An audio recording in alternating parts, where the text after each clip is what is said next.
Hi, I'm Melsback's friend, and this is my first actual episode of Repair Party. Now, I know you guys are probably waiting a long time to have a Repair Party episode that wasn't just a joke, like that Joy-Con drift video. And this one, guess what? It's actually a really useful repair you can do. It's actually very important that you know this technique, because it's how to fix basically a failed repair at soldering, in a way.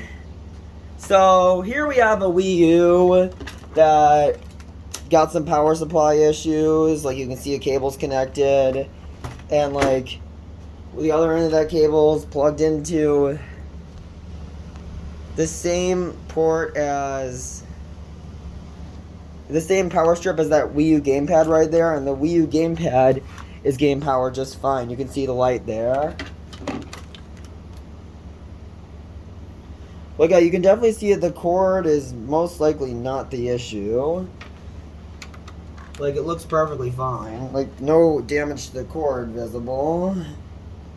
In fact, this Wii U, when I was, let's just say, a beginner at soldering, I kind of messed up a repair on it.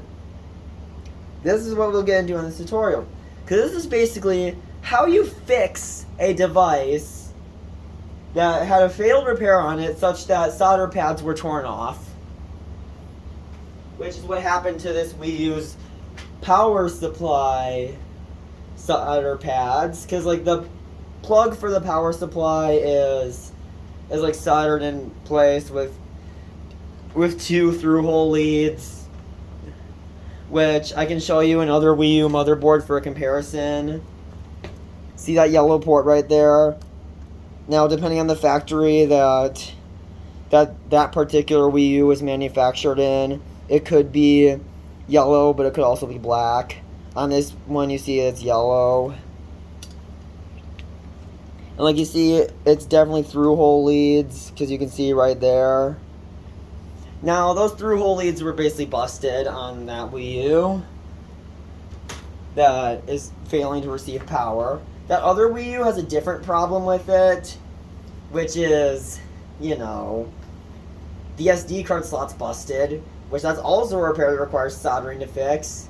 In fact, a way more advanced type of soldering than what we're going to be fixing today, which is reflowing. You need a reflow to fix that, which that's something even I'm bad at.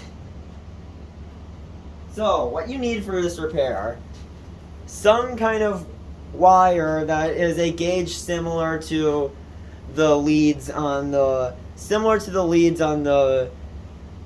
device you're trying to solder back in. A multimeter, which is what you call these devices right here that have like the two probes on them and the dial. You'll need a soldering iron and some solder, and it's recommended you also have flux. Which, let me get those tools out to show you what they look like. And also you're going to need whatever tools you need to disassemble the particular device you're working with. In this case, a Phillips screwdriver and a tri-wing screwdriver. And it's also nice to have some kind of prying tool with most of these types of repairs, such as a spudger. See, here's some solder. And now we get the, the soldering iron. Okay. You see, here we got a soldering iron. Which, by the way, always use chisel tips for electrical repairs. Always use chisel tips. Never use cone tips. Cone tips are not good for electrical repairs. They're probably used for, like, I don't know, like soldering for plumbing, I don't know. But they don't seem to be like the kind of thing you use for electrical repairs, believe it or not, even though cone tips are more narrow, so you'd think cone tips would be better because lower chance of bridging. Well, actually, cone tips are bad because they don't heat the pads evenly enough. In fact, I probably actually made that mistake when trying to fix that Wii U earlier. I probably used the cone tip now I think about it. And let's see. When doing soldering, I always recommend having a way of cleaning your soldering iron. Anything you could use to hand wash any kind of scrubber for hand washing dishes should work. So, you know, a sponge or steel wool. Which here I have a sponge. In fact, let me go wet the sponge real quick. I'm right by my house's laundry room. So, I actually have a quick way of wetting this sponge because, you know, there's like a laundry tub over there that I can like just turn on the faucet and wet the sponge. But yeah, this is that awesome gamer space I have in my house that I was showing off in that one video. It's right by my house's laundry room actually, so it's perfect.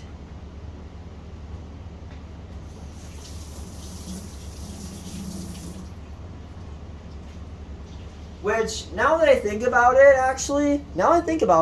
I feel like if I ever do get popular enough, like at least 1,000 subscribers, I might actually do a house tour video. That could be fun. Like me doing a house tour video. You know, so I could show you guys the layout of my house and stuff. That might actually be fun. And I'll try my best to avoid giving away my address in that video since people have doxed me on Encyclopedia Dramatica.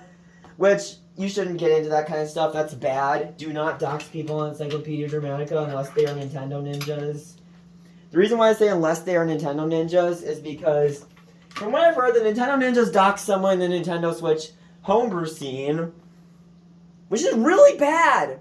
And also, so that means doxing the Nintendo ninjas on Encyclopedia Dramatica would be a good way to get two things done in one fell swoop. Getting revenge on the Nintendo ninjas for doing that, and also getting Encyclopedia Dramatica taken down once and for all. Because obviously, you know, once the Nintendo ninjas see that, they'd request that Encyclopedia Dramatica gets taken down. And since it's the Nintendo ninjas, of course Encyclopedia Dramatica would get taken down then. Okay, let's see. What were the other tools I said I needed? So yeah, got soldering iron, solder, the sponge, the multimeter. Oh yeah, I said flux is a good thing to have. Where's my flux? I have some flux somewhere over here.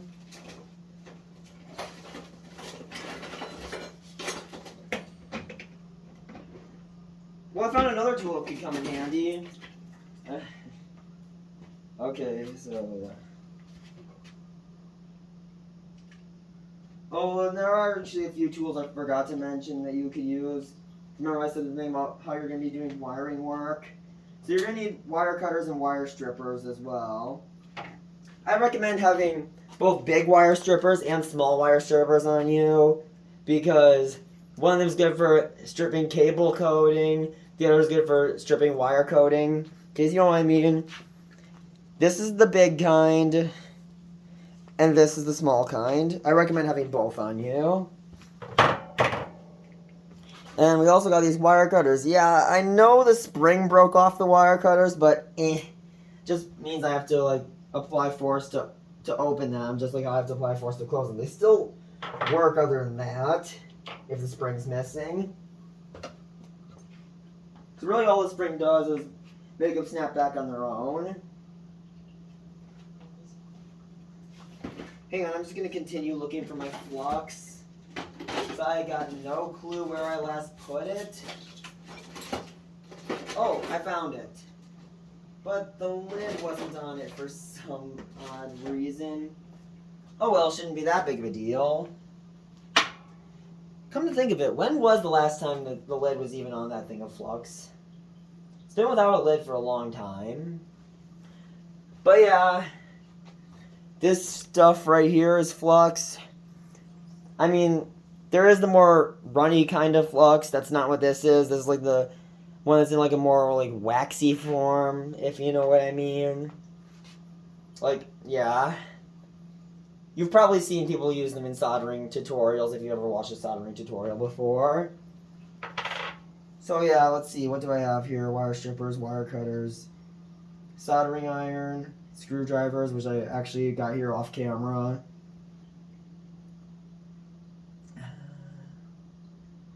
Multimeter, solder. Wait, I always said solder, didn't I? Okay, the solder wick or desoldering wick, whatever term you prefer. That's this stuff right here used to suck off solder by heating it up when it's touching solder.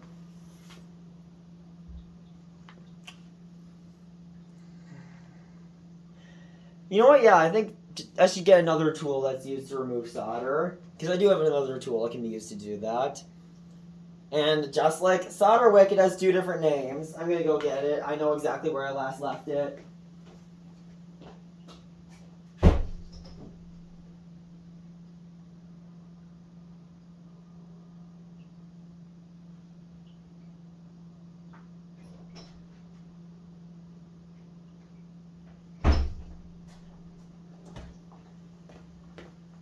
I left it in my dad's totally trash work from home office.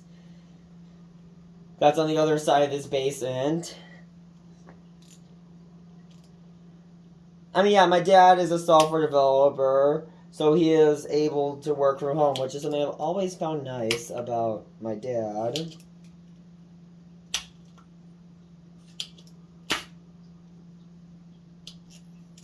I mean, not everyone gets to experience that type of thing with whichever one of their parents works. I mean, I guess both their parents could work as well, but, you know.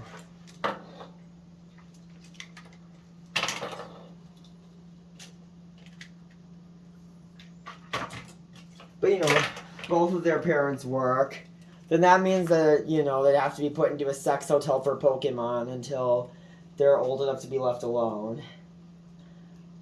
I mean, those of you who are Pokemon fans probably know what I mean when I say sex hotel for Pokemon.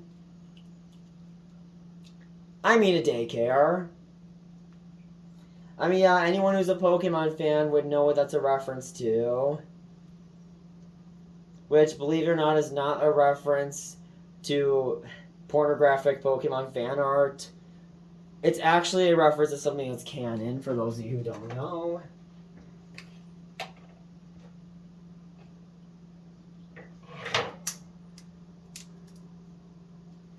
Which, by the way, that might actually be one of the reasons why Pokemon is the most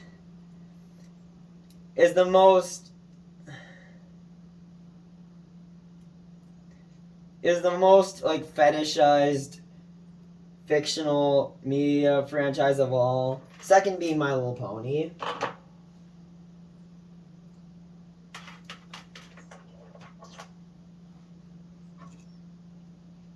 But nothing else even comes close to Pokemon or My Little Pony. Like, they're at the top 2 by a lot, actually, from what I've heard.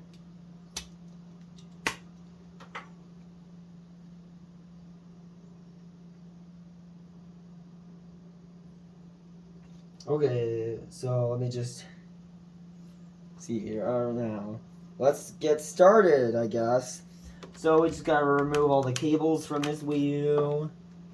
So we got the power cable, the sensor bar cable, and the HDMI cable. Which speaking of the sensor bar, do you know the sensor bar's name is actually a misnomer?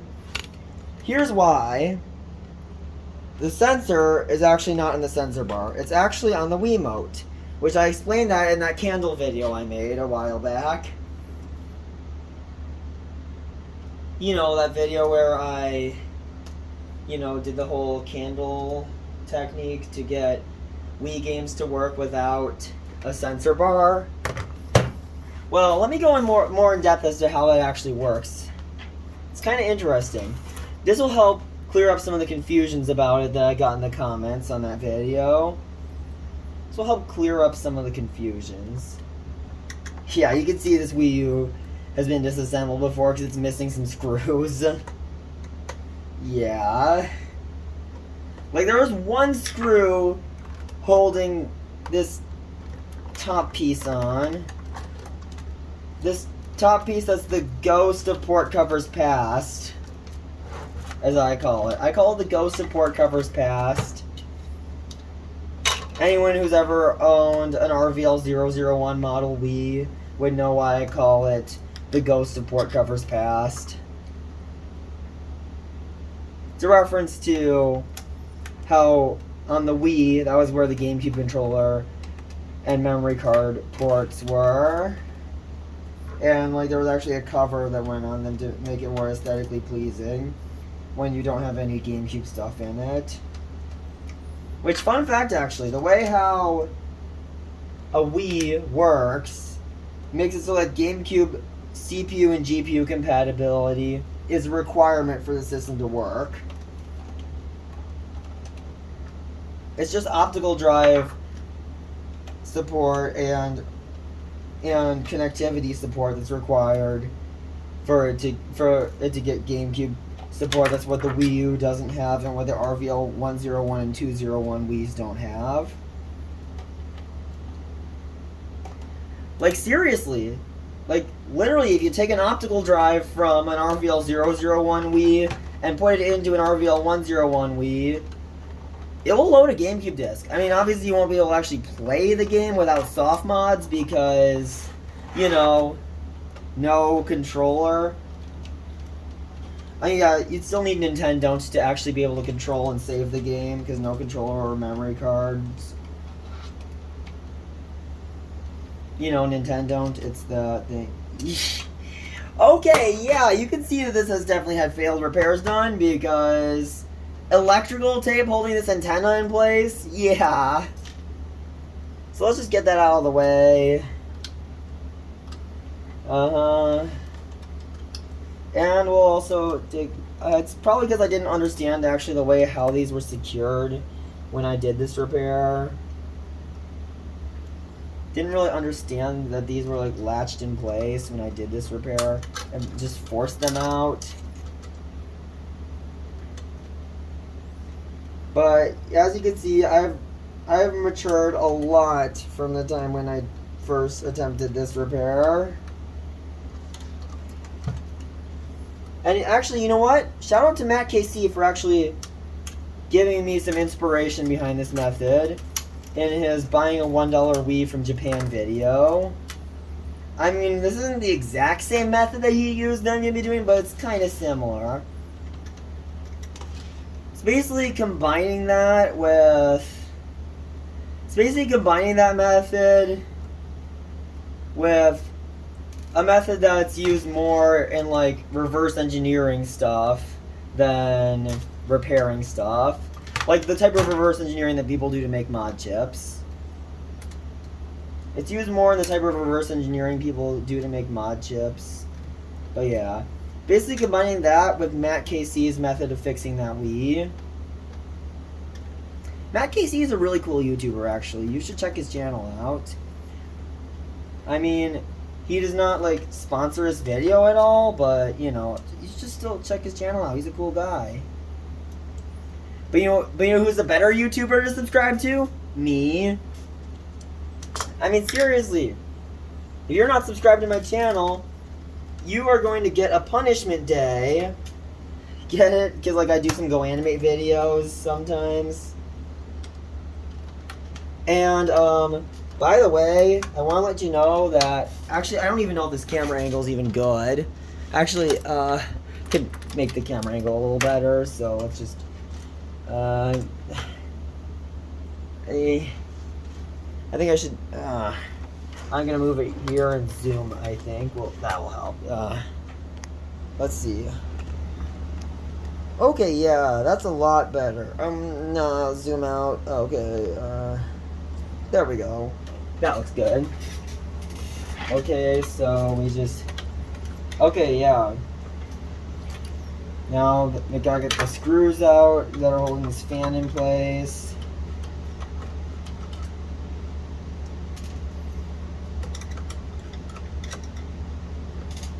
And, yeah.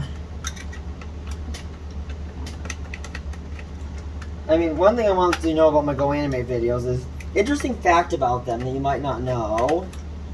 And it's the reason why I chose Joey as the voice for myself in the Go Animate videos. It's actually not to be lazy or anything like that. I actually have a good reason for choosing Joey as the voice. Now, I know Joey literally is the default voice, so it might sound like I was just being lazy. But no. Like, just listen to how my voice sounds in this video right now. I'm actually using my phone's mic to record this, so it's a much higher quality mic than what I use most of the time. So you can get a good understanding as to what my voice actually sounds like. And It actually does sound quite a bit like the Joey voice in Go Animate, if I do say so myself. Like, I know your voice sounds different to you than it does to everyone else. And I've listened to recordings of my voice. And I actually think it sounds like the Joey voice in Go Animate.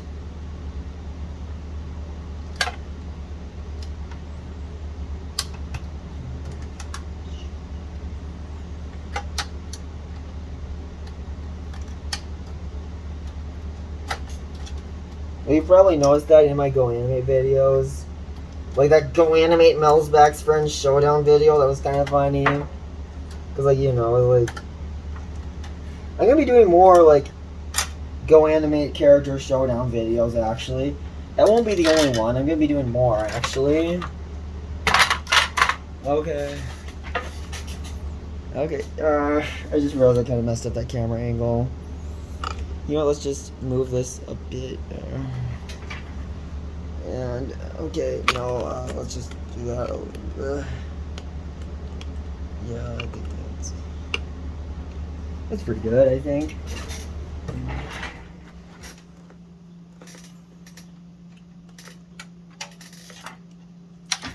Okay, I just gotta remove the optical drive. Which, by the way, I have this joke where I would refer to optical drives as, get ready for this, download trays. Okay, I dropped an optical drive, like a download tray screw somewhere. And that joke is actually like a download more RAM joke. Don't know if I've mentioned this joke in my videos yet or not. You see this joke? It's like a reference to download more RAM. Oh, found it. Good, I did a good job finding that screw, actually, because, like, I'm starting to lose hope I'd find it. So, yeah.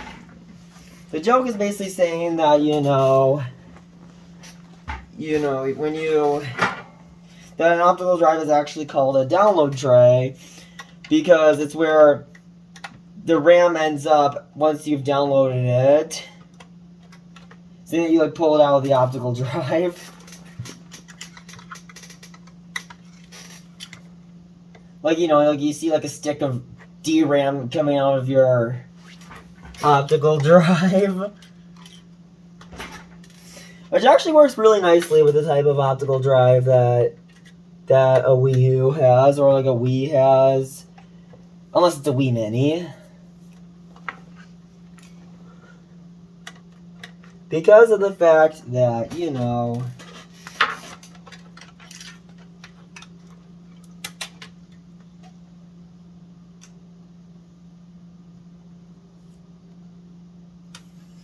because of the fact that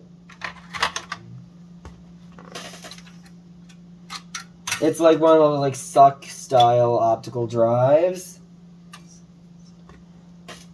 You know, where it sucks the disc into... Man, if someone misheard that, yeah. It like sucks the disc into the drive. Which, speaking of sucking discs into an optical drive like that, I actually have an interesting explanation as to why GameCube discs will just be ejected when you stick them into a Wii U or an RVL101 Wii. There's actually an interesting explanation behind that. So, looking inside those optical drives compared to the one inside the RVL001 Wii, you'll notice something that they don't have that the other ones do. I mean, the other one does. And it's like an extra set of, like, fasteners. It's like an extra set of fasteners that is made to hold mini DVD form factor discs in. Because, like, it needs an extra set of fasteners to do that because mini DVDs are a smaller size. That's the form factor GameCube games use, by the way. And without those fasteners, it just spins around for a bit, and then the centrifugal acceleration causes it to pop out of the drive. Yeah, I wanted to be grammatically correct, so I said acceleration instead of force. Because, you know, I wanted to be grammatically correct. Because that's actually the grammatically correct way of saying it. which is a little known fact that that's actually the grammatically correct way of saying it. You know, F equals ma, and there's no mass involved. It's just acceleration. So, therefore, acceleration is the grammatically correct term here. This disassembly is going to take a while, considering the fact that this requires basically getting all the way down to the board and flipping it over. As you saw looking at that other Wii U's board. So this is actually a good video for if you want to know how to disassemble a Wii U. As you see, I'm not cutting anything out of this video, because I think it's actually a good way for you to see that.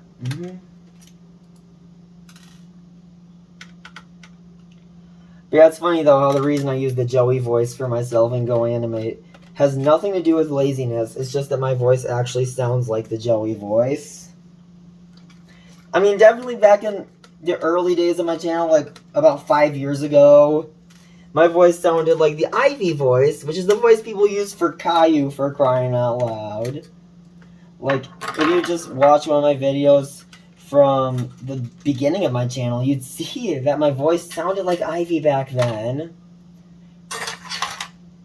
And that AI model was trained using a female voice, which is kind of funny, actually. Which makes sense, though, if you think about it from, like, a voice acting perspective. Because lots of young characters are voiced by females, which makes sense. Like, regardless of whether the young character is a boy or a girl, they're still voiced by females. Which makes sense. They have to be those high octaves.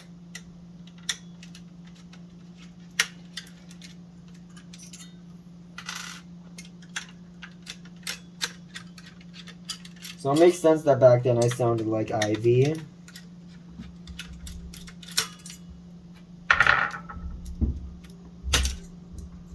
Okay, I did a decent enough job at not damaging the thermal pad. I mean, you can see it like didn't like split in half or anything like that. That is the point where I would just try to replace the thermal pad. But at this point, like this, nah, it doesn't need to be replaced. Oh, this was disconnected somehow. I don't know how that happened, but whatever.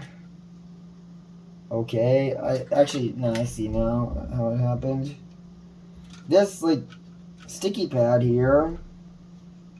I don't know if that's what they're actually supposed to be called, but, you know, that's what I call them.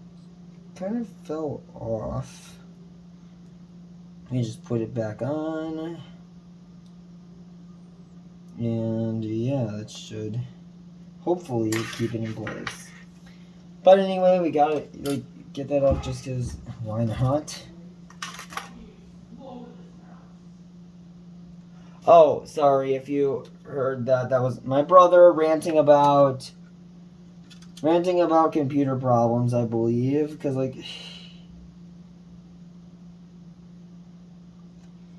he's kind of upset right now about, well, we're not sure if it's mouse issues or USB controller issues in our gaming PC. Our custom-built gaming PC. Okay. Okay, now that we got this board all naked, I guess it's time to start probing. So here's the part where things get interesting. Actually. Now, here's the thing. Like, you'll notice looking at this board, all those, like, gold dots on it that seem like solder pads with nothing connected to them. Well, guess what? That's exactly what those pads are. Those pads are called test pads.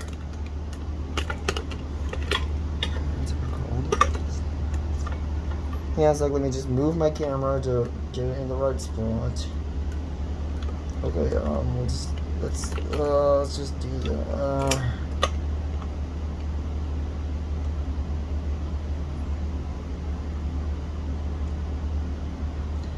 Let's make the camera like a discontinued Ford sedan and have it focus. Oh, at least where I live, it's discontinued. Not sure if they're still being made in Europe or not, because I have heard that Ford is still doing some small stuff, some smaller, cheaper stuff in the European Union area. Not so much in the U.S. though. So you see, take your multimeter, and now here's what you do. These test pads come in handy for this. So here's the mode you want to set your multimeter to. Hang on, still not there.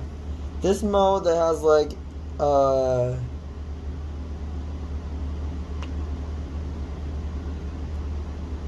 let me see, what symbol is that? It's like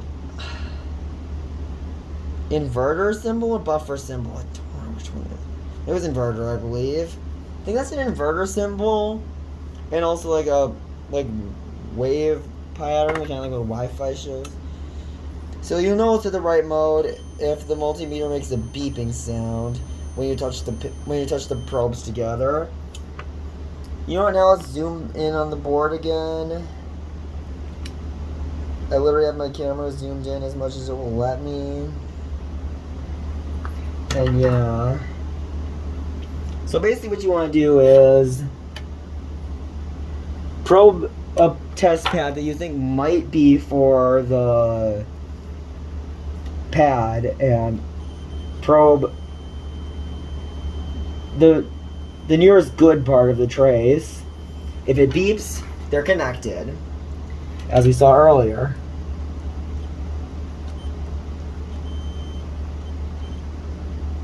And we gotta wiggle this around to get it to beep, but you will notice that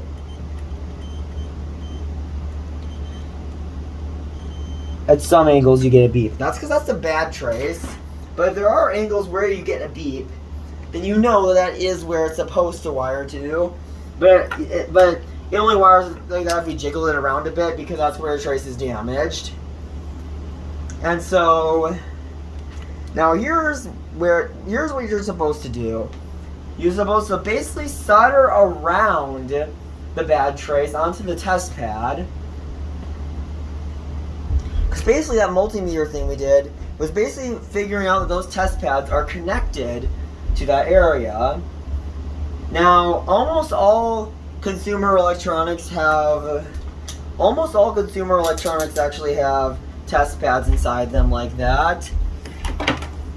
Because from my understanding, the test pads are used at the factory as like a way to do quality assurance checks on the board.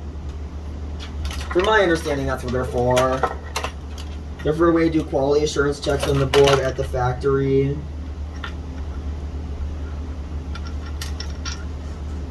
I mean, it makes sense that that's what they'd be used for. As we saw the whole continuity test that we just did.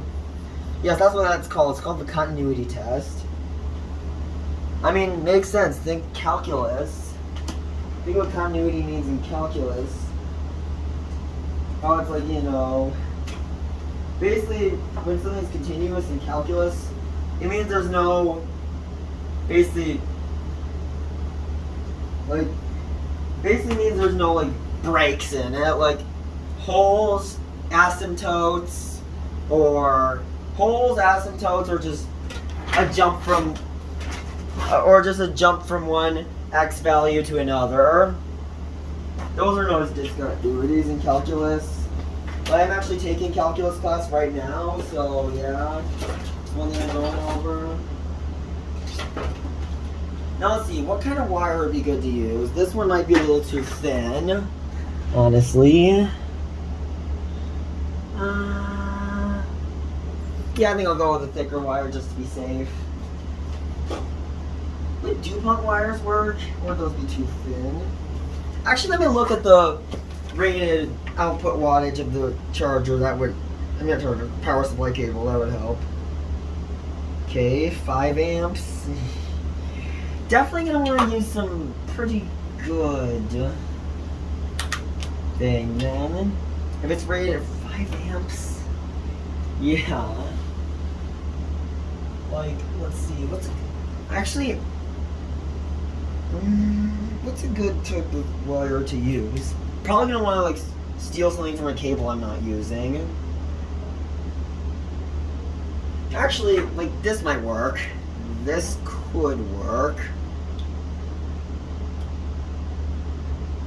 Like the internal wiring of this alligator clip I found could work.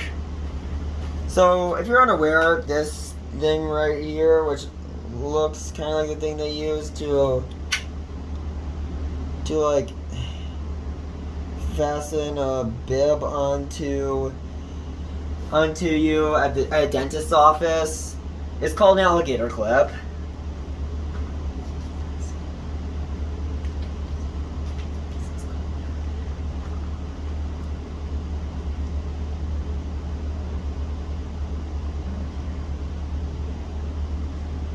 Okay, so yeah, I think I'm just gonna tear apart this alligator clip. I don't think I really need it, because I believe I do have more alligator clips somewhere. So yeah, I'm just gonna tear apart this alligator clip and use this. I mean, yeah, just look at how thick that wire is. This could even be too thick.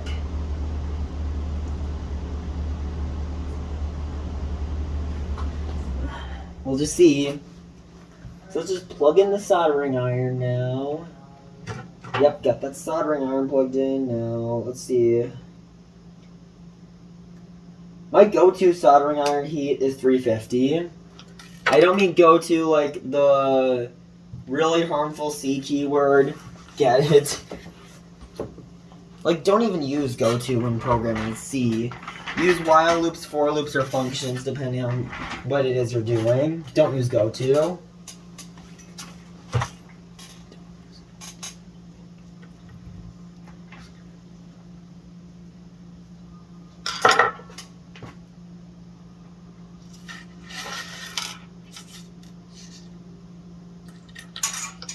And now what we do then is, let's see, just gonna... Now, let's see, I'm gonna, like... Hang on, it's like, I'll just zoom out for a bit to show the wire preparations, what you do. So cut any plugs off the wire, like so. And this wire seems like it might not actually be a good wire to use. Just strip it and find out, I guess. This wire seems to be like a misleading gauge or something.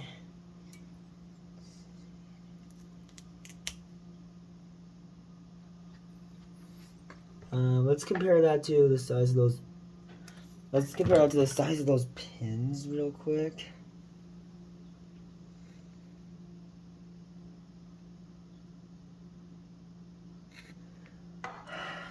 Now, I actually don't know if that's a good enough size, actually.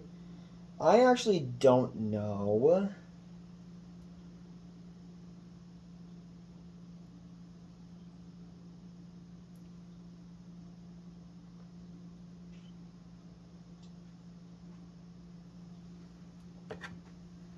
I actually don't know if this size will work.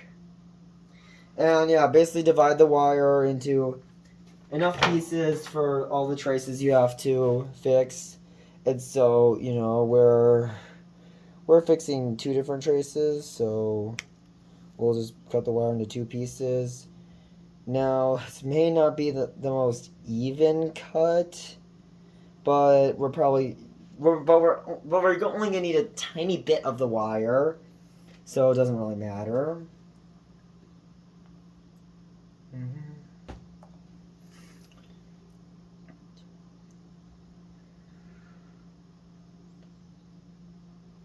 In fact, I think I'm actually gonna just hang on.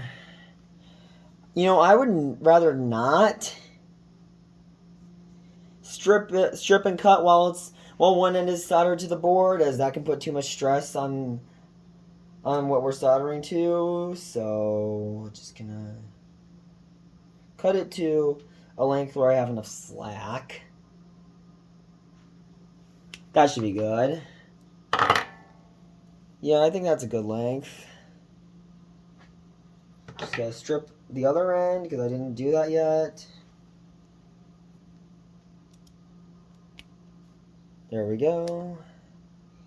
I think I should strip those a little bit more. No, that should be enough actually on second thought. Now we do the same to the other end. We just strip, cut, I meant. And we strip both sides. Like so. And then we just yeet.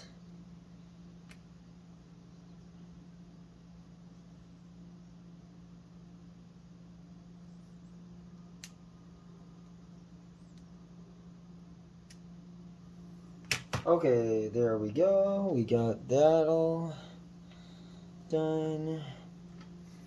Now we do some tinning and cleaning on the soldering iron. Now what that basically means is we get a tiny bit of solder on the iron, like so. And then put this carefully with the soldering iron on the sponge. And you see after doing that, the tip has a nice shine to it. It's important that you do this every time you solder. Otherwise your tip is going to oxidize. You know what? Let's just... I know this is 2017 what I'm about to say. But let's just dab some flux onto those test pads. Like so. And now we heat it up a bit with the soldering iron. Like that.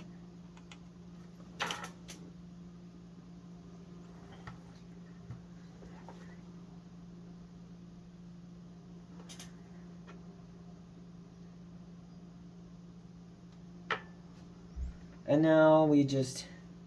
I think I'm going to tin those pads.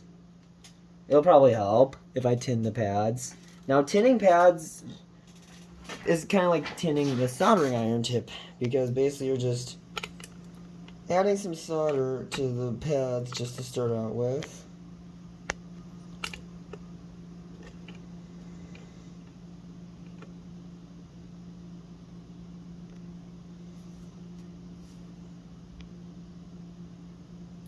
Yeah, it's like I'm just adjusting my camera settings to make this work a little bit better.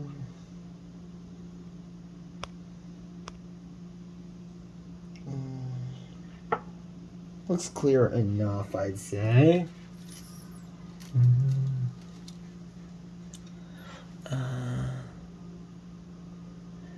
See, so we just solder to these. So these test pads I meant. There, that one's got some solder, and now we just add more to this test pad. And then we solder on the wire. Actually, let's tin the wire first, which I think we all know what that means. It means we do the type of thing where we add solder to the wire before putting it on the board.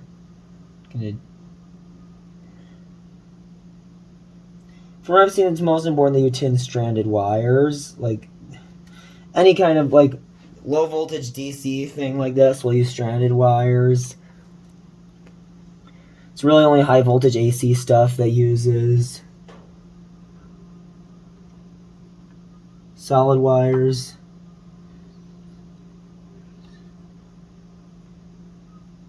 I just realized I forgot to tin the other end of that wire, so I'm gonna just do that real quick.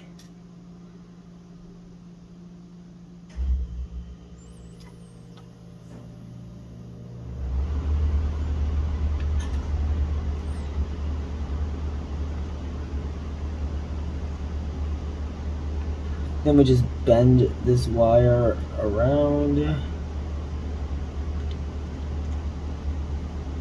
And down to where that component is.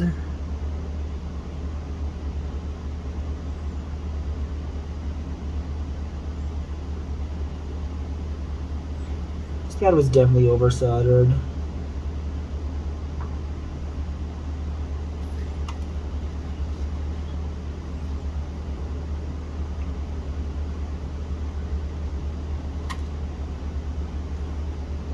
Okay, let's just continuity test to see if that's good. We'll pull out the old multimeter now. Now we continuity test this. We just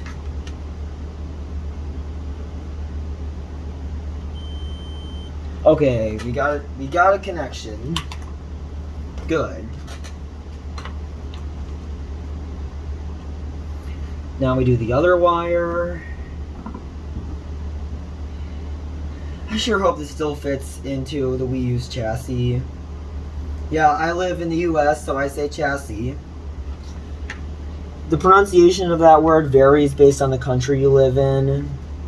Here in the US, it's pronounced chassis.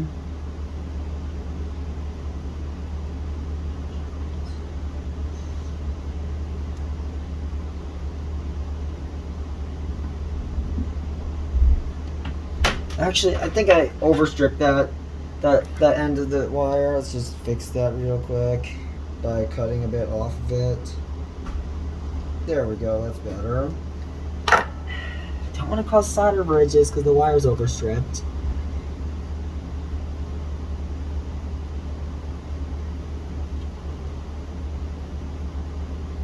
Okay, there we go. And now we just wrap around and...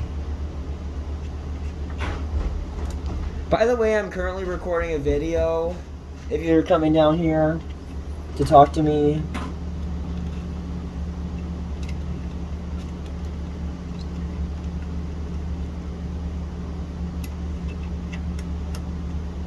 Oh, you know, I just realized I never made a joke about grilling a steak on the Wii U's motherboard in this video. I mean, the Wii U is similar enough to the Wii. It's able to run Wii games even, so yeah. I mean, it is the next generation of console, but it's still kind of similar to the Wii. Because I know in the original thing I'm referencing, it was a Wii motherboard and not a Wii U motherboard, but still. I'm referencing a YTP out of that Matt Casey video of buying a $1 Wii from Japan, where the video was titled, Matt Casey exposes his Japanese wiener.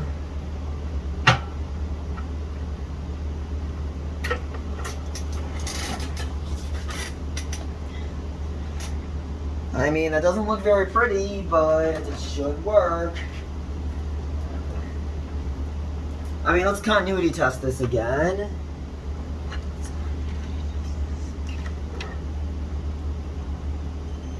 I mean, that wasn't the problematic contact, but I still was continuity testing just to be safe. It's always the same practice to do that.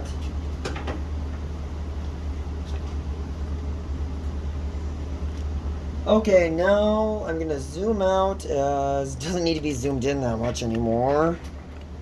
And we'll reassemble.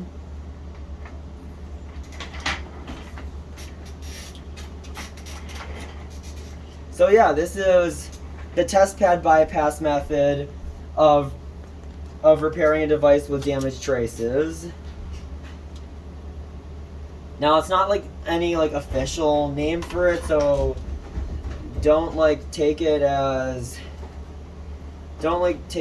gospel, I believe is the saying. But yeah, like basically I'm saying it's not like an official term for it. It's just my name for this method. And okay, looks like we're gonna have issues fitting that in, so we'll just bend this over like that, and it might be difficult to actually fit this in.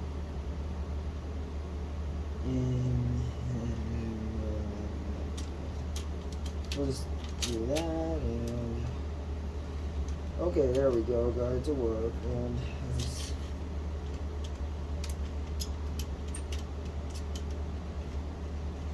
Actually, you know what? I just realized something. Since the leads are exposed higher up now, I probably want to put some type of insulator on there.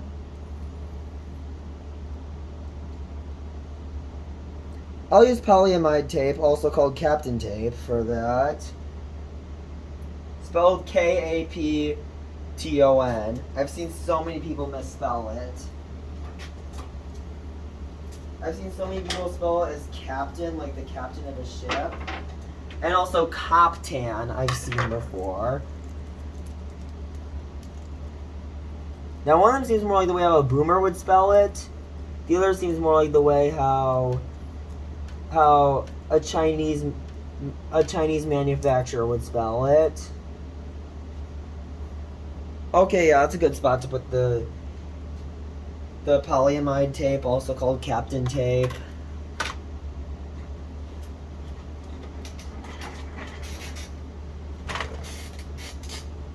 So we'll just stick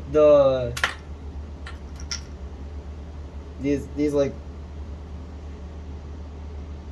wireless cards back on. Don't quote me on that. I believe that's what these are, but don't quote me on that. I mean, they look like wireless cards to me. And I do know the Wii U does have more than one wireless card, as I have actually looked at some articles that say that the gamepad uses its own dedicated dongle to connect.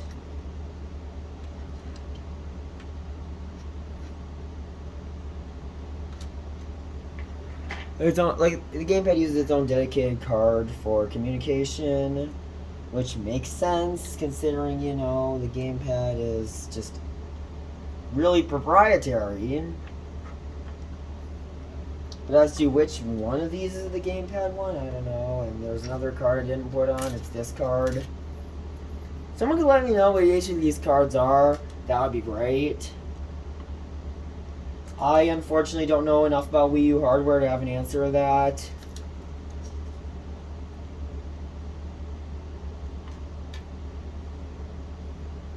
Okay. Yeah, now that that's taken care of, I guess we can get to reassembling, well, next phase of reassembling, since we just finished one of the phases of reassembling, which is putting the cards back in.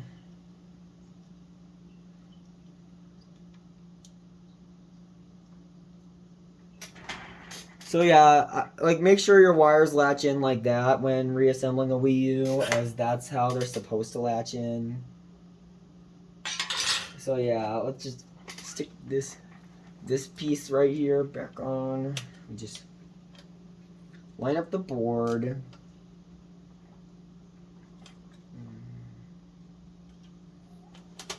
It's like, just, let's see here. It's this end, like, yeah. Yep. Actually, let's just get this piece off.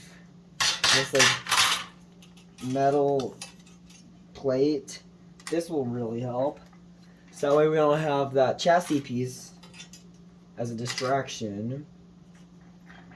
So you see, we just put this on like that.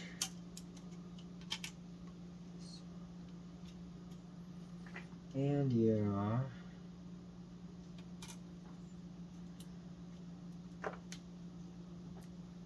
Then we'll just put these. See, you got that piece on, and then we just put these in here like that, and one more. It goes right here, at least. So like, let's see. It's like that, I believe. Let's see here. Which way does this go in? So we'll just line it up really.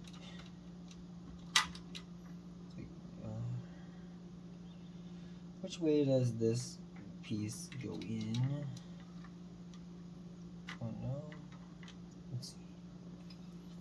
Just use that as a guide, I feel like. That will help.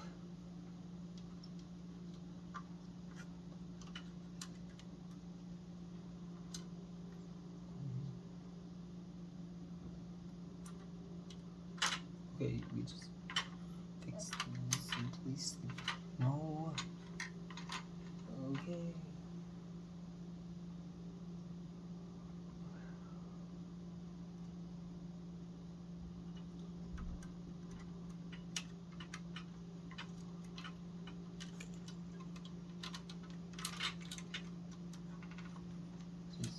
How does this go in? I don't even remember how I got this in the first place.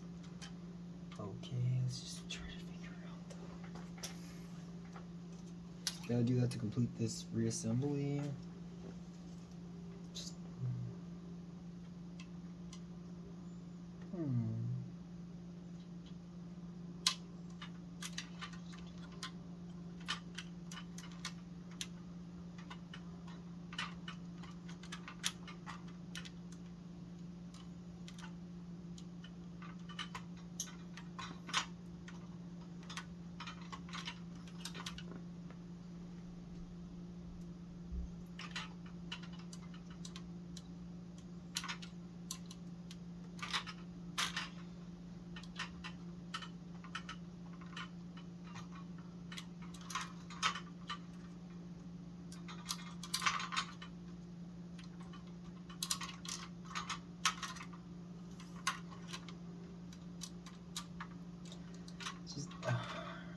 oh, there, I think I got it.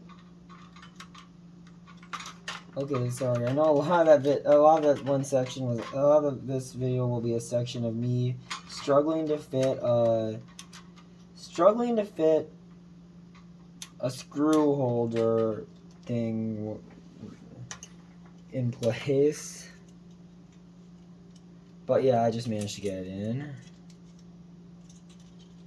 It's like that we got it back in thing from Aston Movie. That's what I thought of when doing that.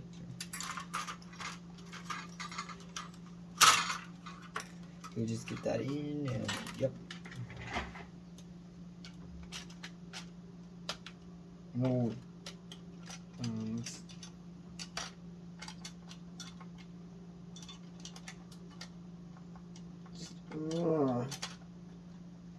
Okay, that just fell.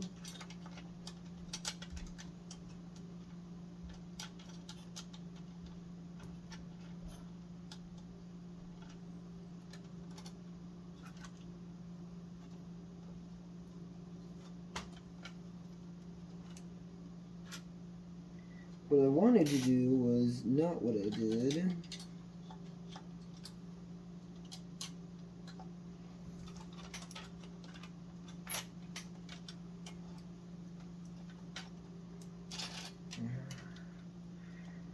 Okay, let's just try this again.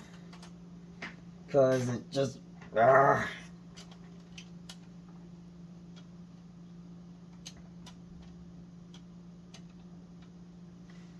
I'd say Nintendo got a lot better at like securing stuff in place with the Switch, honestly. Like, I can honestly say that, like, just comparing, like, one generation of console before that to the Switch, yeah. Like, the Switch, they stepped up a lot of things with the hardware and software. Security, power, all that stuff.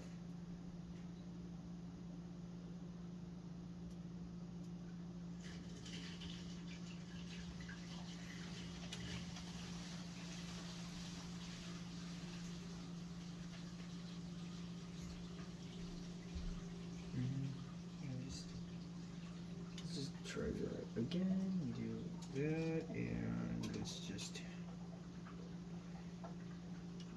rotate this around, put it in. Yep. Why does this keep getting misplaced?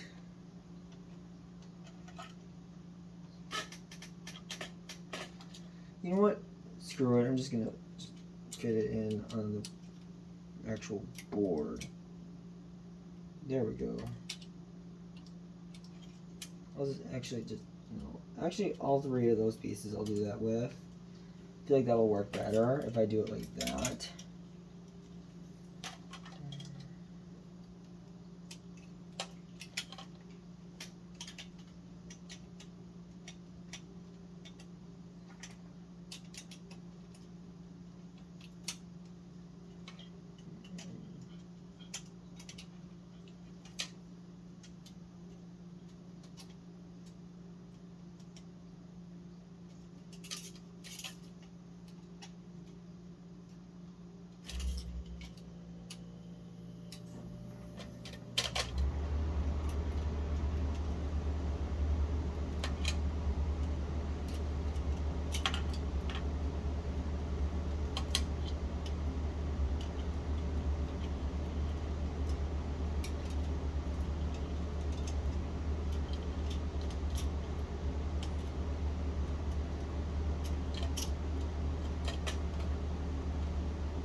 This won't fit in for some reason. I don't know why.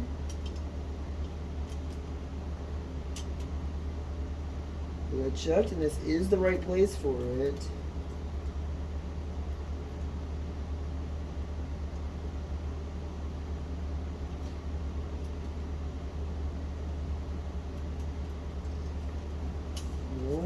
No, no, no.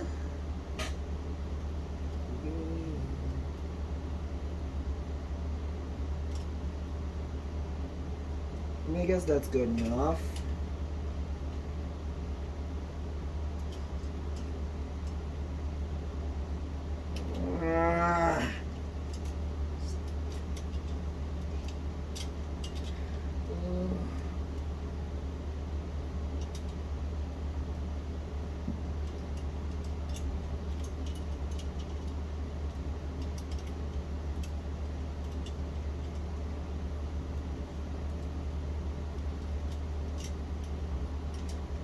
Okay, I think I see my mistake here.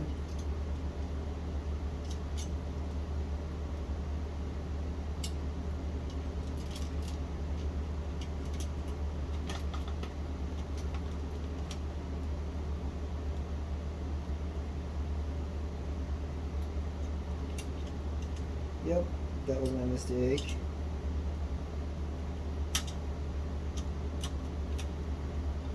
Wired these cables through a way it wasn't that good.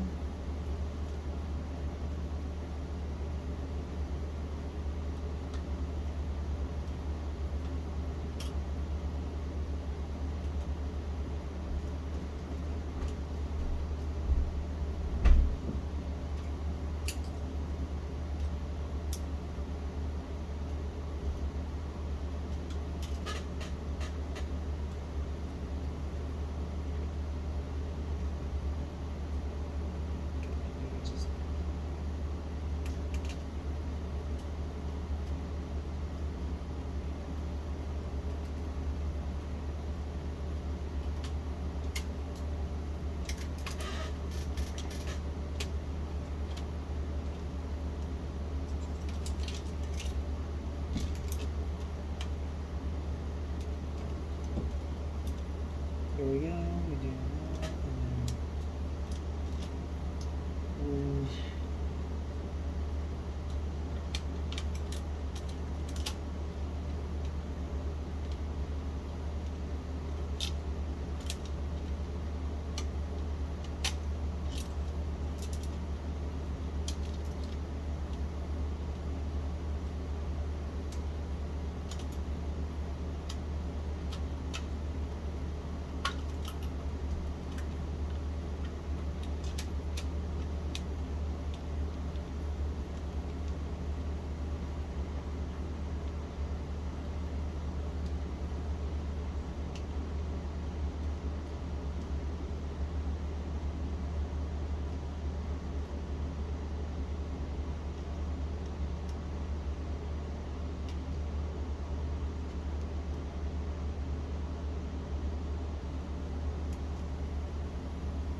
Yeah, in a sec, we'll just... I think I'll just put, like, I think I'll just put, like, the necessary components in right now and test it real quick, I think.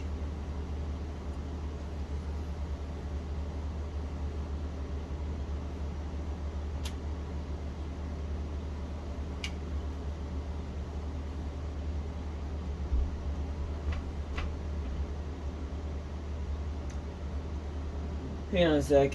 One thing I will show in case though. Let's see.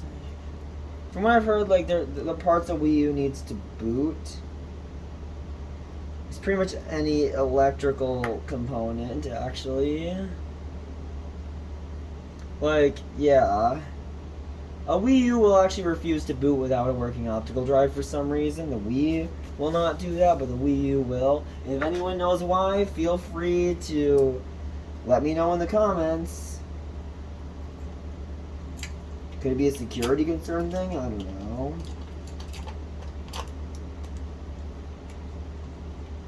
Could it be Nintendo trying to thwart mods? Yeah, it's probably Nintendo trying to thwart mods, actually, because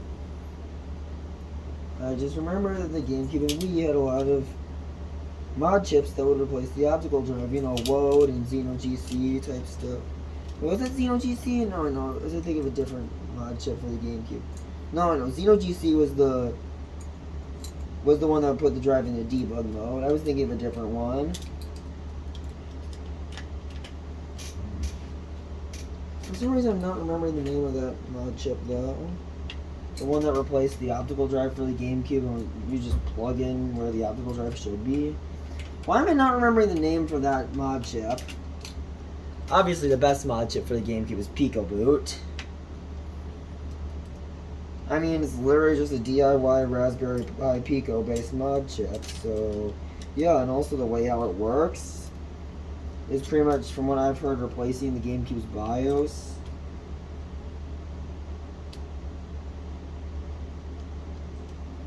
So, yeah, pretty good. Actually, like the way how it works is like that. So, it means, you know, like, pretty good for, you know, just if you want to just boot straight into Swiss.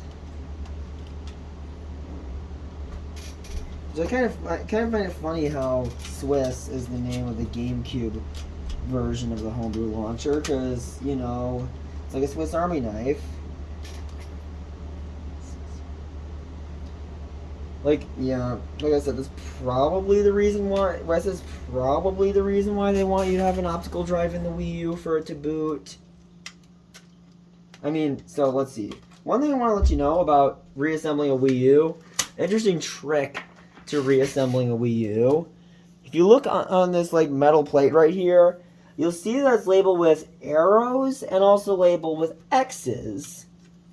Interesting thing about that, yeah, that's actually an assembly guide at the factory. It's actually an assembly guide used at the factory for knowing where you're supposed to screw at that stage of assembling. So basically, if it has an arrow, you should screw there. If it doesn't have an arrow, don't screw there because that's for a later stage of assembling.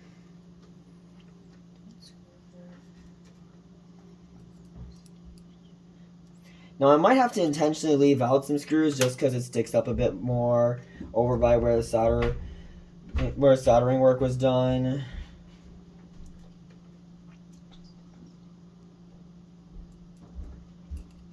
Might have to intentionally leave out some screws, but shouldn't do much harm.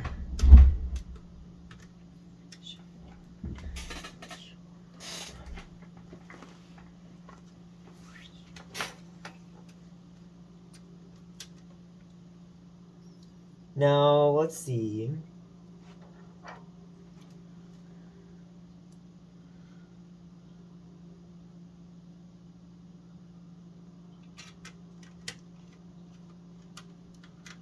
Now, that's the closest arrow screw hole that I think would be fine to put one in there.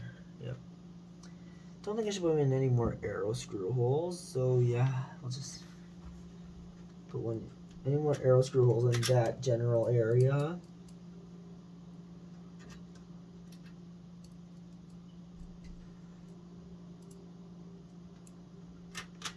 But I like how it's actually like guided like that. Makes repairing easier, honestly.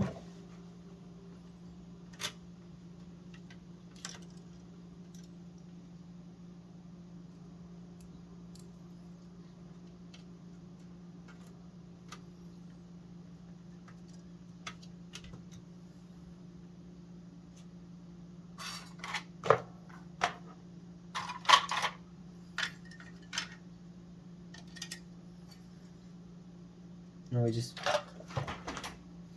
fit this heatsink frame or whatever you call it. That's just my name for it on there. It like slides in place kind of. Like that. Yep. I'm gonna put this piece back on, this entire plastic apparatus.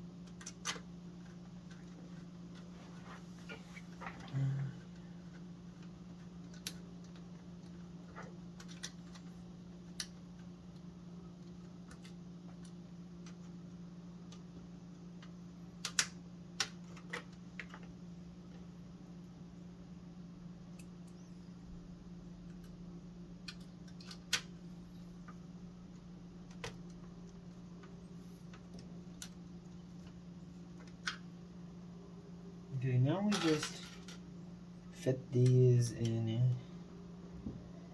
like so. So like that one goes here, I believe. It's this one over here.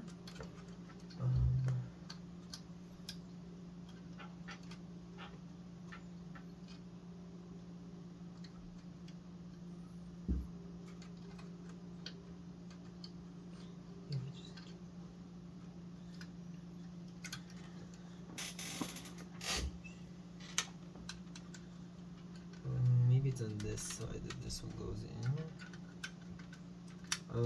Yeah, I think it's on this side. Is it that one? I don't know. No, that one is for this, I believe. Yep. Now let's see, this one goes here, is it? Let's see. Oop, yep, that was right. It looks like.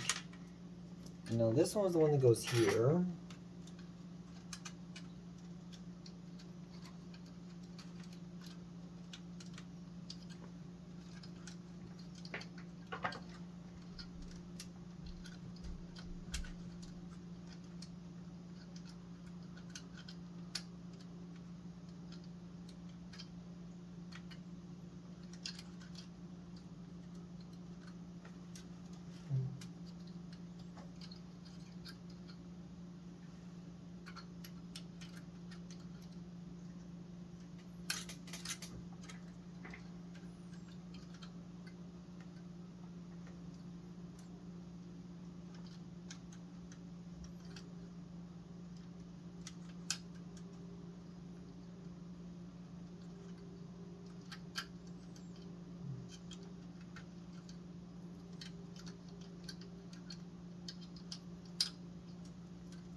How does this go in? I don't even remember. Where's this one that it goes into? I think it might be this one. Actually, just looking at it. Yeah, it was this one. And this one's the one that goes here by process of elimination. Just with all of the antennas that are here, it's hard to remember which one's which.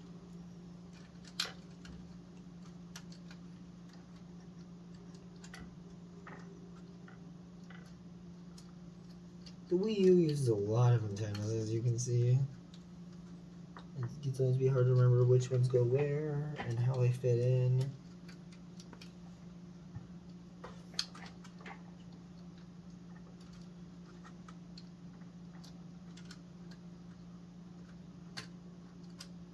Yep, that looks right.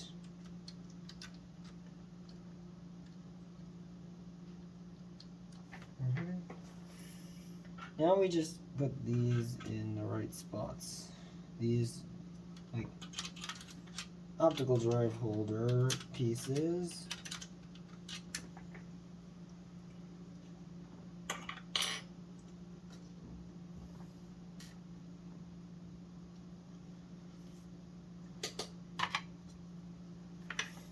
So we just put them in like so. There's 4 of them, so we just grab all of them and like fit them in the way they're supposed to be. But you can actually use the X screw holes as kind of a guide to remember which is which, like I just did there.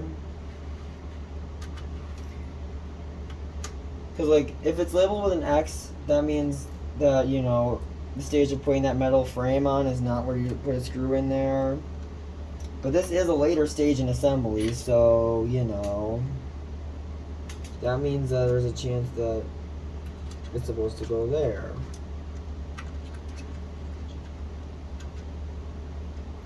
Now, it could also be for later stages in assembly.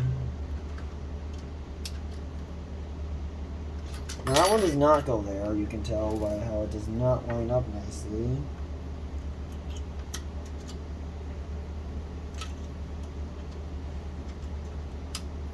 That actually goes there.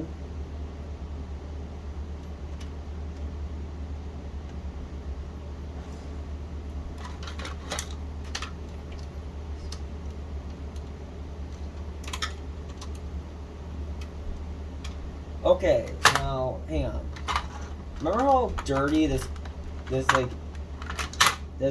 filter here is? This like vent filter thing is. Well, let me show you an interesting techniques to cleaning the one in the Wii U that I found all on my own. So you see these frame things actually so like the frame can actually separate from the actual filter, and you're left with this piece, and there's 2 of them in there. Then just like brush your finger across or scrape with a screwdriver. Either one will work. One of them's more sanitary, the other's more effective.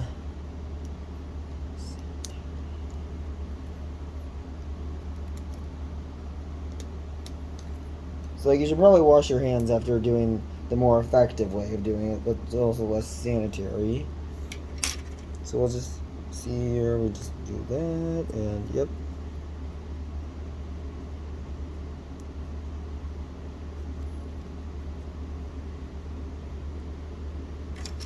And then yeah, good way to remember how to put the vent filters back in is like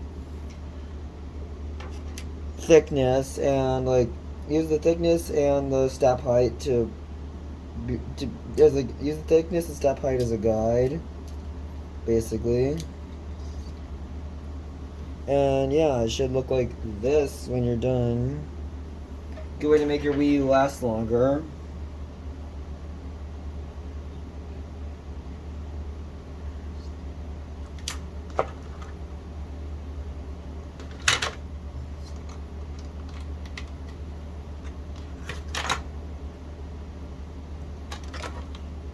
Yes, you should periodically clean out your Wii U's vent filter. It's actually a good idea. And you see we fit that piece back in. And actually, let's continue putting the optical drive fasteners back in. Let's continue putting the optical drive fasteners back in. I still find it really annoying how with the Wii U, you have to put so many pieces back in before you can even test your repair. If you're like doing a board level repair, like we were doing in this tutorial. Okay, there's my screwdriver, I think. Yeah, that's the one I was looking for. So we just put this in here, and again, another one. And now we only got one left, and through process of elimination, it goes here. Now another good technique to know where to put the optical drive fasteners in is, remember, the optical drive is rectangular in shape, so that the fasteners must be put in a form where a rectangle can fit between them. It's another good way to remember, like, where they go in. Okay, there's definitely something obstructing that hole, so we'll just put in this. I mean, one screw hole is better than no screw holes. Pretty easy to accidentally obstruct screw holes with Wii U repairs, with how weird the Wii U is with how it's assembled. And now, yeah, we got the optical drive here.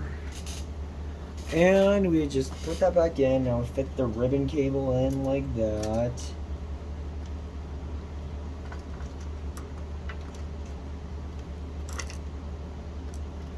Now remember, we just put this in like, not like that, like that. Sorry about the bad camera angle. It's just hard to get a good camera angle for this. I'm sure you cannot even see what's going on. Actually, I'll just flip it around, like just do that. Good thing this ribbon cable disconnects on both ends, not just one.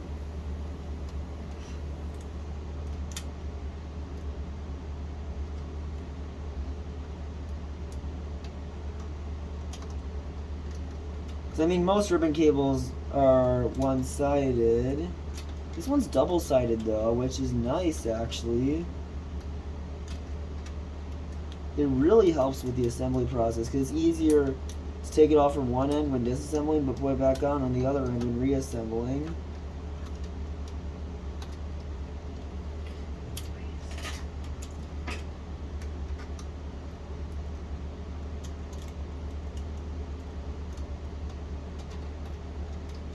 Okay.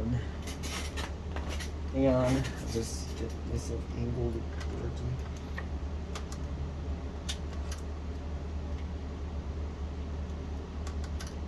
Now, I'm sure the camera angle is such that you cannot even see what's going on here.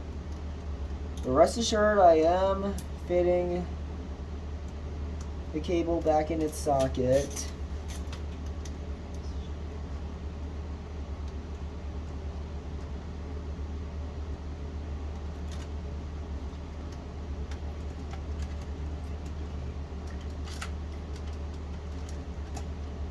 Oh, I just realized I never screwed that down.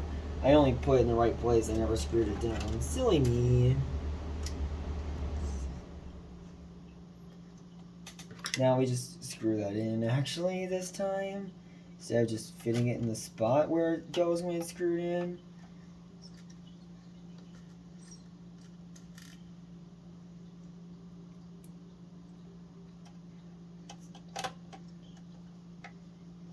There we go. Now it's secured. Yep. Now we just put the optical drive in place, aka the download tray. And now let's just hang on. Wait. Just one. Wait, no, I can fit it in later. Because I just remember the socket's on the other end. Okay, so yeah.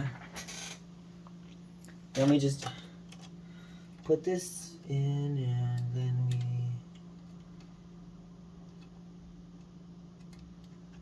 we test it.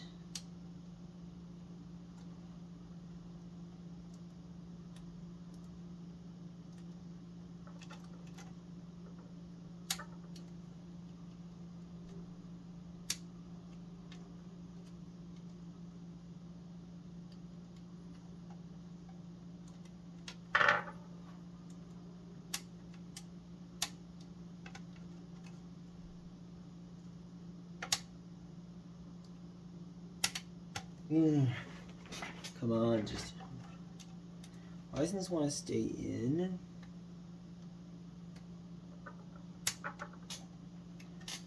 And...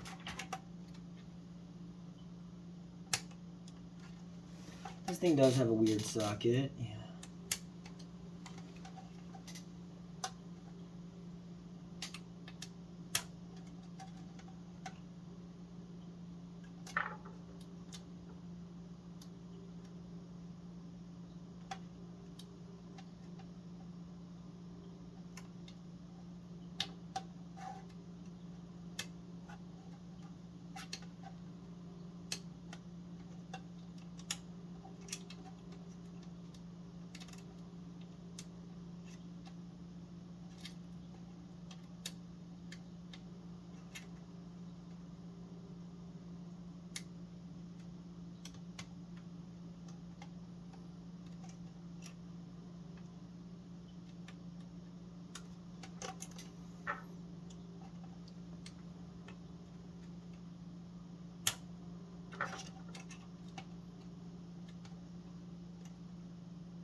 Hang on, let me just do something real quick.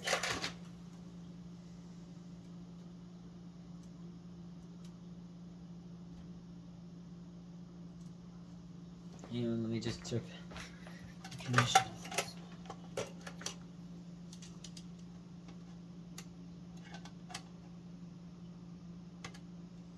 Yeah, that's definitely going in all the way. So let's just put this back in and then...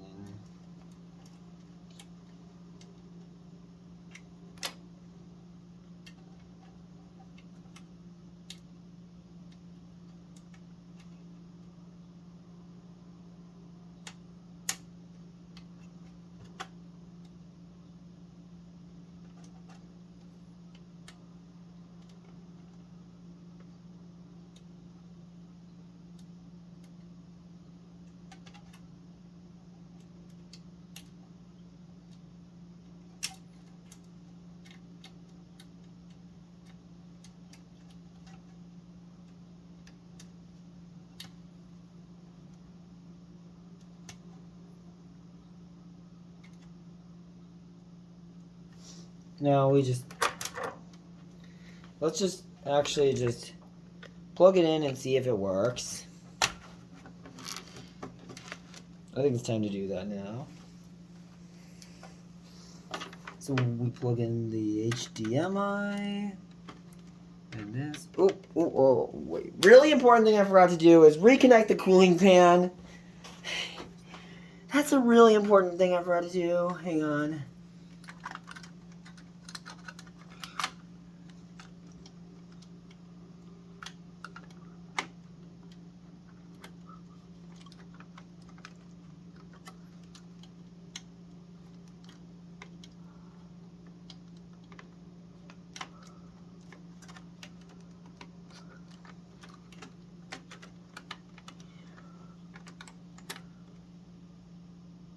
Okay, now time for the moment of truth.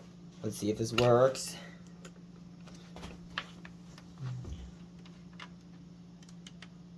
Okay, we got power for a second. Okay, this time it's not the actual power supply that's causing the issue. It's the button breakout here.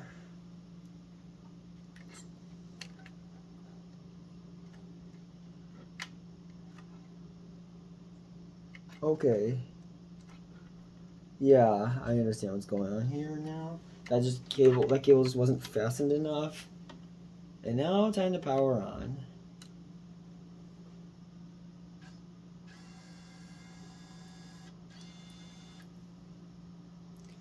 Okay, there we go.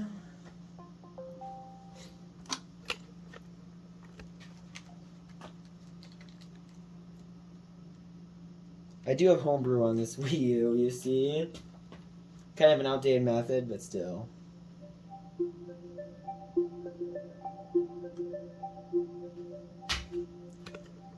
This is a dead Wii U no more.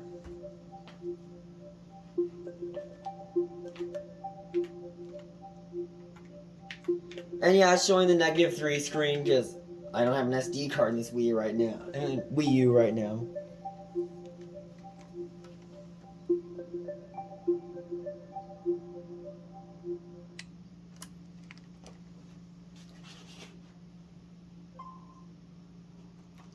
Okay, there we go. Now we confirm this Wii U is indeed working.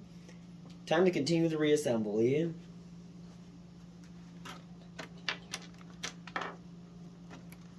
There we go. Which anyway was almost finished.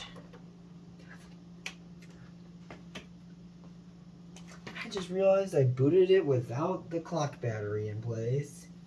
It's fine. It's fine, I'll put the clock battery back in later.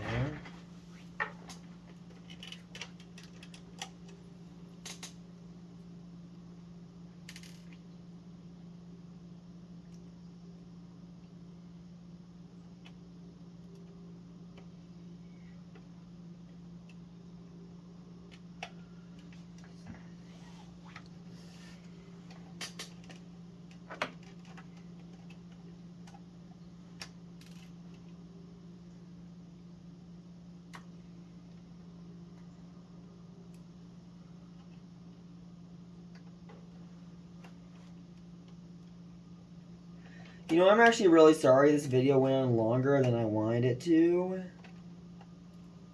It's just Wii U's are kind of annoying to fix. So don't blame me. Blame Nintendo. Honestly. Don't blame me this video took too long. Blame Nintendo.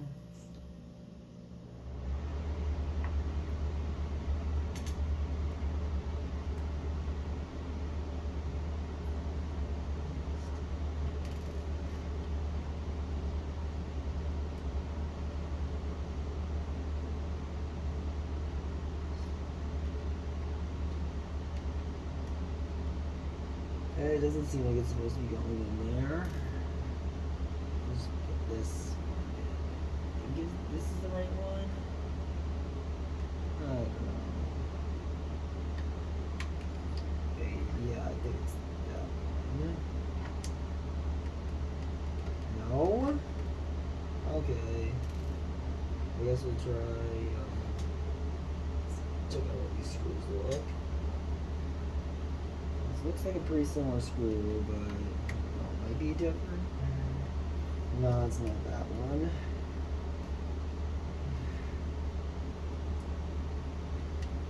Maybe that was the right one I had there before, actually. That might have been the right one.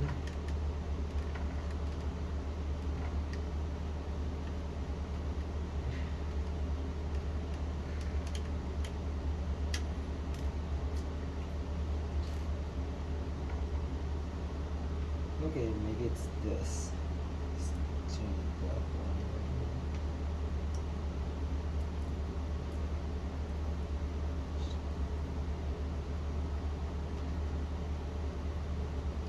Actually, it was.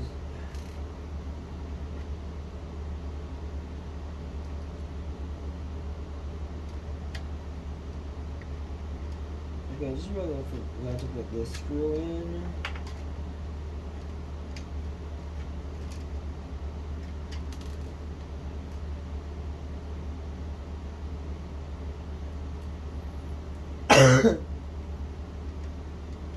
So I won't be able to put on after putting that on. So yeah, but it's going to be important that I put it on now. Let's flip this around.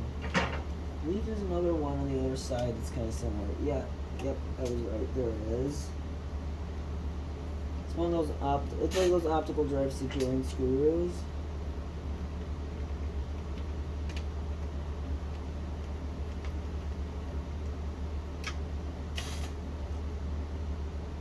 You know, things, those fastener pieces that you use that we use the X's as guidelines for. It's like what they're even meant for in the first place, having those screws go through them so the optical drive can be held in place. Which that's actually quite a good design choice. I just realized my camera's still pointing at the TV and not the Wii U. Silly me. I just now realized that. But yeah, like I said, don't blame me, blame Nintendo for this video taking a while. But yeah, as you can see, I'm pretty close to reassembling this all the way. Pretty close to being completely. This Wii U is pretty close to being completely reassembled. And now we just look for two. Okay, yep. That looks like it's the right kind, I think. I think that's the right kind. Yep. Looks like it's the right kind. So now we just put it in on the other end. No. I think that was like the same, like. Is that the right kind? Or is it one that's like the same. Same, like.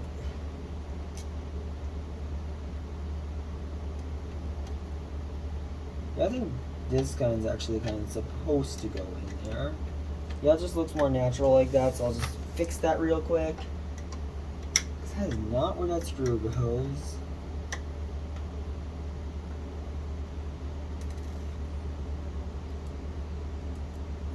It actually is supposed to go here. Yep, that's better. Okay, now let's just put some pieces on. Let's just put this back on. We just without knocking that off. Or just putting it here so it will be easier. Now we just put this piece on. So, actually, no. That has to be put in an angle, I just remembered. So that way it can fit in. Like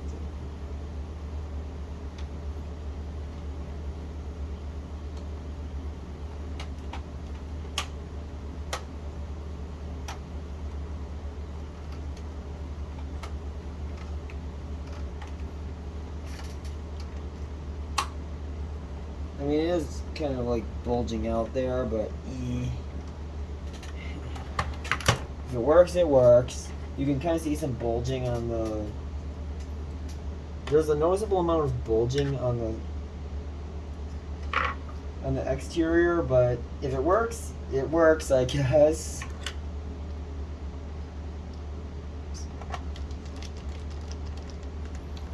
Like, it's very noticeable the amount of bulging there is. But, you know, if it works, it works.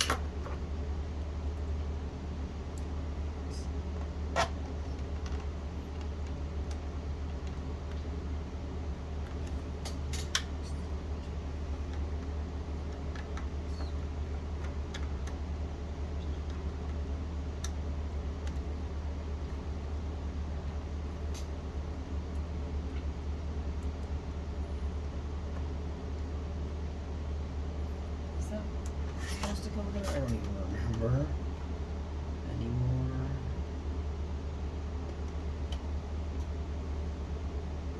Yep, that's where it's supposed to go. I should remember.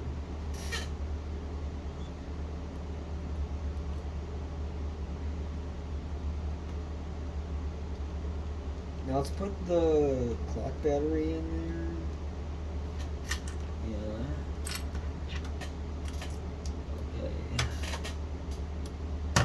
We just put that clock battery in there.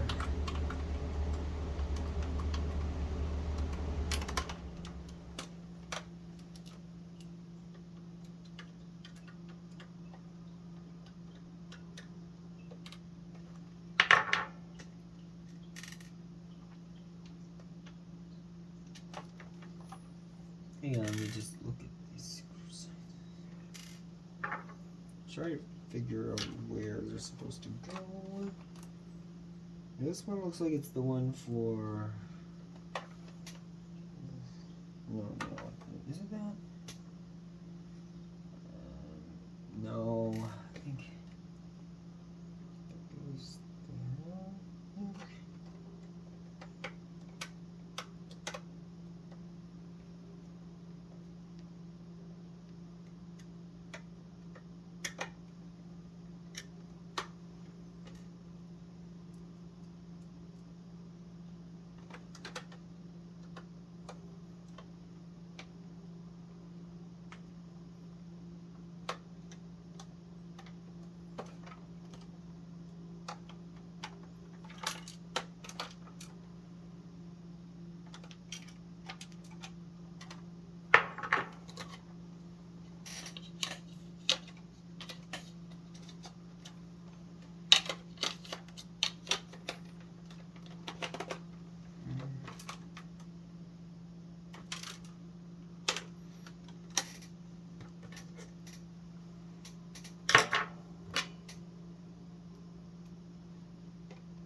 Okay.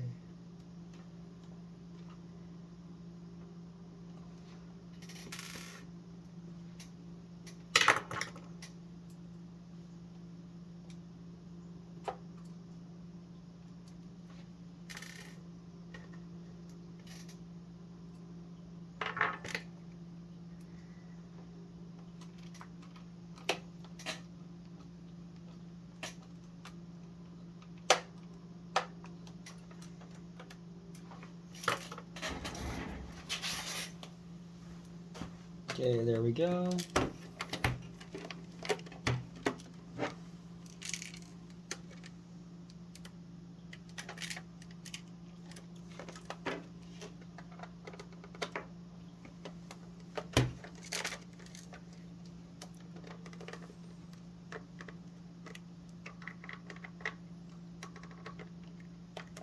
I actually don't think I still have the original SD card that had all the files on it.